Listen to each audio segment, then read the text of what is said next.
Hi, I am Ronit Kumar Srivastava. Today I am here with the topic fundamental rights, that is Article 14. Article 14 to 18 talks about right to equality, but today I will talk only about Article 14. Article 14 कहता है the state shall not deny to any person equality before the law और the equal protection of the laws within the territory of India. इस article को समझाने से पहले मैं इसे दो भाग में डिवाइड कर लेता हूँ। मेरा पहला भाग होगा equality before the law and दूसरा होगा मेरा equal protection of the laws. सबसे पहले मैं एक्सप्लेन करूँगा इक्वालिटी बिफोर द लॉ। इसको एक्सप्लेन करने के पहले तीन चीज़ आप जान लें। ये एक निगेटिव कॉन्सेप्ट है, दूसरा ये ब्रिटिशर से लिया गया है, तीसरा ये सेकंड कॉरोलरी है एवी डाइसी के रूल ऑफ लॉ का। अब ये एवी डाइसी कौन थे और इनका रूल ऑफ लॉ क्या था? एवी डाइसी साहब ब्रिटेन के कॉन्स्टिट्यूशनल एक्सपर्ट थे जिन्होंने इंग्लिश कॉन्स्टिट्यूशन के अंदर अपना एक कॉन्सेप्ट दिया जिसे हम रूल ऑफ लॉ कहते हैं। हमारे कॉन्स्टिट्यूशनल मेकर्स ने क्या किया, इसी रूल ऑफ लॉ को मॉडिफाई किया और मॉडिफाई करके अपना एक कॉन्सेप्ट लाया that is equality before the law, और इसको कॉन्स्टिट्यूशन के आर्टिकल 14 के तहत मेंशन कर दिया। सबसे पहले मैं आपको समझा देता हूँ कि एवी डाइसी साहब का रूल ऑफ लॉ कहता क्या है। इसमें 3 पॉइंट्स के बारे में बात की गई है। पहला, nobody shall be made to suffer in body और goods except for a breach of law. किसी भी व्यक्ति को किसी तरीके की हानि या नुकसान नहीं पहुंचाया जाएगा, ना ही फिजिकली और ना ही उसके किसी प्रॉपर्टी पे, तब तक जब तक वो किसी लॉ को ना तोड़े। दूसरा पॉइंट है अ पर्सन कैन बी सू और बी स्यूड, मतलब कि आप किसी के खिलाफ मुकदमा कर सकते हैं और आपके खिलाफ कोई मुकदमा कर सकता है। तीसरा पॉइंट कहता है रूल ऑफ लॉ का, constitution is a result of ordinary law of land. In 3 point के बारे में रूल ऑफ लॉ में मेंशन किया गया है एवी डाइसी साहब के द्वारा, उनका ये concept. In India we have modified this rule of law, और मॉडिफाई करने के बाद अब हमारा क्या कॉन्सेप्ट कहता है, अब मैं उसकी बात करूँगा। Constitution is not the result of ordinary law of land, instead constitution is the result of supreme law of land. दूसरा, absence of any special privileges in favour of any person, किसी भी व्यक्ति को किसी तरीके का स्पेशल प्रिविलेज नहीं होना चाहिए। तीसरा, equal subjugation of all person to the ordinary law of land. इसका मतलब अगर मैं खून करता हूँ तो मुझे आईपीसी 300 धारा के तहत सज़ा होगी। अगर एक और व्यक्ति खून करता है तो उसे भी वही सज़ा होगी, ना कि ये देखा जाए कि वो मेल है कि फीमेल है, किस कास्ट का है। सबके लिए बराबर सज़ा, सबके लिए बराबर होगी, किसी तरह का कोई पार्शियलिटी नहीं होगा। और चौथा पॉइंट है no person is above the law. ये जो 4 पॉइंट मैंने आपको बताए ये थे हमारे कॉन्सेप्ट जो हमने बताए इक्वालिटी बिफोर लॉ के बारे में, जिसको हमने मॉडिफाई किया रूल ऑफ लॉ के बाद। यहाँ पे मैं आपको कुछ बताना चाहूँगा, एक इम्पॉर्टेंट पॉइंट। देखिए, हमारे कॉन्स्टिट्यूशन में बहुत से आर्टिकल एब्सोल्यूट हैं और बहुत से एब्सोल्यूट नहीं हैं। एब्सोल्यूट मतलब जो लिखा गया है उसमें किसी तरीके का कोई एक्सेप्शंस नहीं है, वो कंप्लीट है अपने तरीके से। लेकिन बहुत से आर्टिकल ऐसे हैं जो एब्सोल्यूट नहीं है बल्कि उसमें एक्सेप्शंस अवेलेबल हैं। जैसे अगर मैं आर्टिकल 14 की ही बात करूं तो ये जो पार्ट आपने पढ़ा इक्वालिटी बिफोर लॉ, इसी में अभी आपको 4 एक्सेप्शंस पढ़ने को मिलेंगे। तो हम ये कहना चाहते हैं कि article 14 is not a absolute fundamental right और नॉट ए एब्सोल्यूट राइट, और we can say it's not a absolute article. अब मैं एक्सेप्शंस की बात करूंगा जो इक्वालिटी बिफोर लॉ में मेंशन किए गए हैं। पहला एक्सेप्शन है president and governor are not answerable to the court of law with discharge of their official function. ऐसा क्यों लिखा गया हमारे कॉन्स्टिट्यूशन में, ऐसा क्यों मेंशन किया गया? क्योंकि जब हमारा कॉन्स्टिट्यूशन लिखा जा रहा था, बन रहा था, तो उस वक्त इंग्लैंड के अंदर एक मैक्सिम प्रेवलेंट था कि king does no harm, king किसी तरह का कोई हार्म नहीं करता है। इसी वजह से इस एक्सेप्शन को लाया गया that is president and governor are not answerable to court of law with discharge of their official function. दूसरा एक्सेप्शन क्या है? President and governor as long as they remain in office no criminal action can be initiated.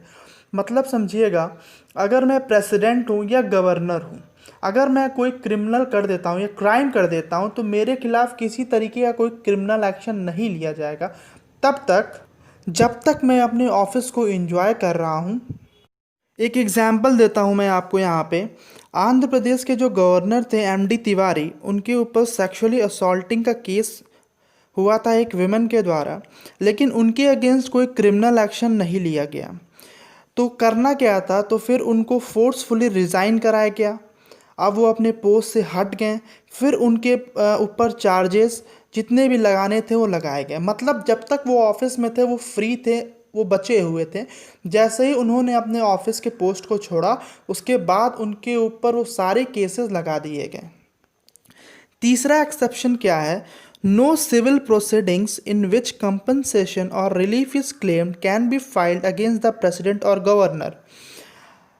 किसी तरीके का civil proceeding आप नहीं file कर सकते जिसमें कंपनसेशन या रिलीफ की बात की गई है प्रेसिडेंट या गवर्नर के अगेंस्ट। अगर फाइल करना चाहते हैं तो उसकी एक प्रोसीजर है। आपको 2 मंथ के अंदर एक नोटिस देना होगा उनको, और उसके बाद ही जाकर आप इस केस को फाइल कर सकते हैं।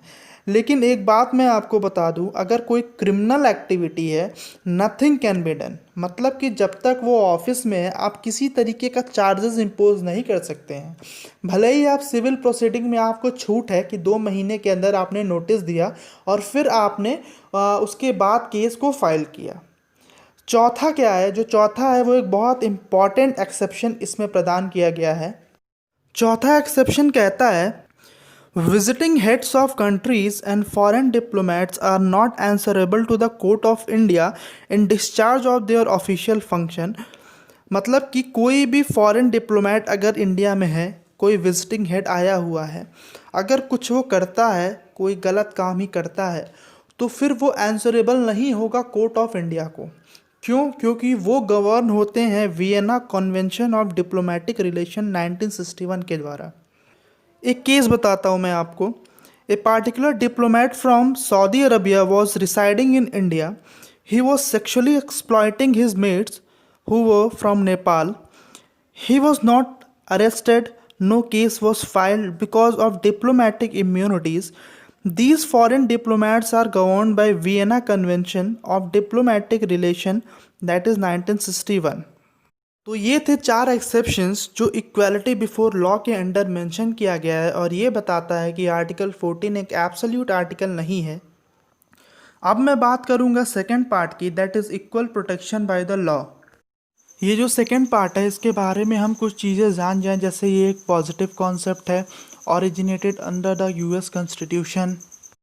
इसका जो डायरेक्ट मीनिंग है या जो ये डायरेक्टली कहना चाहता है वो ये है कि equality of treatment in equal circumstances, that among the equals the law should be equal and equally administered, that is like should be treated alike. देखिए, एक बात जो सबसे इम्पॉर्टेंट है जानना वो ये है कि it is not possible to have absolutely equality in this country. हमारा जो ये देश है भारत, अगर आप एंशियंट इंडियन हिस्ट्री देखें, मेडिवल देखें, मॉडर्न देखें या अभी प्रेजेंट का सिचुएशन देखें, तो आप ये पाएंगे कि ये इम्पॉसिबल है कि हर जगह पूरे भारत में आप इक्वालिटी मेंटेन कर पाएँ। ऐसा क्यों? ऐसा इसलिए क्योंकि हमारी सोसाइटी में क्लासेस होते हैं। एक जो सोशली और इकोनॉमिकली डेवलप्ड होता है, एक जो डेवलप्ड नहीं होता है, जिन्हें हेल्प की ज़रूरत है, क्योंकि अगर उन्हें हेल्प नहीं दिया गया तो फिर वो पूरी तरीके से डिस्ट्रॉय हो जाएंगे। टैलेंट उनके पास भी होता है पर रिसोर्सेज की कमी उनके पास होती है। तो जो ये इक्वल प्रोटेक्शन ऑफ लॉ है, ये कहता है law provides equal opportunities to all those who are in similar circumstances और सिचुएशन। फिर ये कहता है all persons are not equal by nature, attainment or circumstances in some position, so article 14 provide that state can treat different person indifferently if circumstances justify such treatment, and this is called doctrine of reasonable classification। और इसीलिए state affirmative actions लेगा जिसके वजह से हम अनइक्वल्स जो है हमारे सोसाइटी के अंदर, उनको हम प्रोवाइड करेंगे फैसिलिटीज़ एंड अपॉर्चुनिटीज़ ताकि उनका डेवलपमेंट हो सके। ये जो इक्वल प्रोटेक्शन बाय लॉ है ये फोकस करता है substantive equality and distributive justice की। अगर सपोज़ करूँ मैं अपने सोसाइटी की अगर आपको बताऊँ, तो हमारे सोसाइटी में बहुत से ऐसे लोग होते हैं कि जिनके पास डिफरेंट डिफरेंट टैलेंट होता है, लेकिन रिसोर्सेज नहीं होता है अपने टैलेंट को अपलिफ्ट करने के लिए। तो उनके लिए स्पेशल प्रोविजंस लाया जाता है ताकि उनके टैलेंट को डेवलप किया जा सके। Here we are talking about substantive equality and distributive justice, that is one class of people are equal and other are not equal. So one class is socially and educationally backward, other is not. We can treat both the class equally, हम इन दोनों को बराबर या समानता के साथ नहीं ट्रीट कर सकते हैं। This will be against equal protection by law, so we can uplift those individuals who are socially and economically backward, और इसी को हम सब्सटैंटिव इक्वालिटी कहते हैं। और we could distribute the resources of the country among the unequals. Overall अगर हमें short term में डिफाइन करना हो इसे, तो हम कहेंगे this is the reservation policy of government. हमारे गवर्नमेंट में जो रिजर्वेशन पॉलिसीज़ होती है, जो हमने देखा है अलग अलग कास्ट के लिए क्यों होती हैं, ताकि उन इंडिविजुअल्स को उनके टैलेंट को अपलिफ्ट किया जाए, कंट्री के रिसोर्सेज उनमें डिस्ट्रीब्यूट किए जाएँ, उन्हें अपॉर्चुनिटीज़ प्रोवाइड की जाए, स्पेशल प्रोविजंस लाए जाएँ, जिसके वजह से उनको इक्वल प्रोटेक्शन मिले लॉ के ज़रिए और वो अपने आप को डेवलप कर सके। एक चीज़ जो आर्टिकल 14 के बारे में जानना बहुत ज़रूरी है वो ये है कि ये आर्टिकल प्रोहिबिट करता है क्लास लेजिस्लेशन को। जैसे कि अगर आप कोई लॉ बनाते हैं सिर्फ एक क्लास को डिफ़ाइन करके कि ये पुअर है, ये मेन है, ये विमेन है, तो इस चीज़ को ये प्रोहिबिट करता है। लेकिन classification for the purpose of legislation को ये प्रोहिबिट नहीं करता है। जैसे कि अगर मैं कहूँ there are people who are socially and economically backward, suppose करिए गांव है, वहाँ कुछ लोग रहते हैं जो सोशली और इकोनॉमिकली बैकवर्ड हैं, तो इक्वल प्रोटेक्शन बाय लॉ के ज़रिए हम क्या करेंगे, उनको अपलिफ्ट करेंगे। कैसे अपलिफ्ट करेंगे? डायरेक्टली तो उनको कोई क्लास निर्धारित नहीं कर सकते हैं भाई कि ये गरीब है तो इनको अपलिफ्ट करो। तो उसके लिए सबसे पहले हम आइडेंटिफाई करेंगे उस गांव में जाके कि कौन कौन गरीब है, कौन कौन सोशली एजुकेशनली बैकवर्ड है, सबसे पहले आइडेंटिफाई करेंगे। फिर आइडेंटिफाई करने के बाद उनकी एक कैटेगरी बना के उनको क्लासीफाई कर लेंगे, और फिर रीज़नेबल रीज़न के साथ हम उनके लिए स्पेशल प्रोविजंस लाएंगे जिससे उनको हम अपलिफ्ट कर सकें। So this was all about article 14।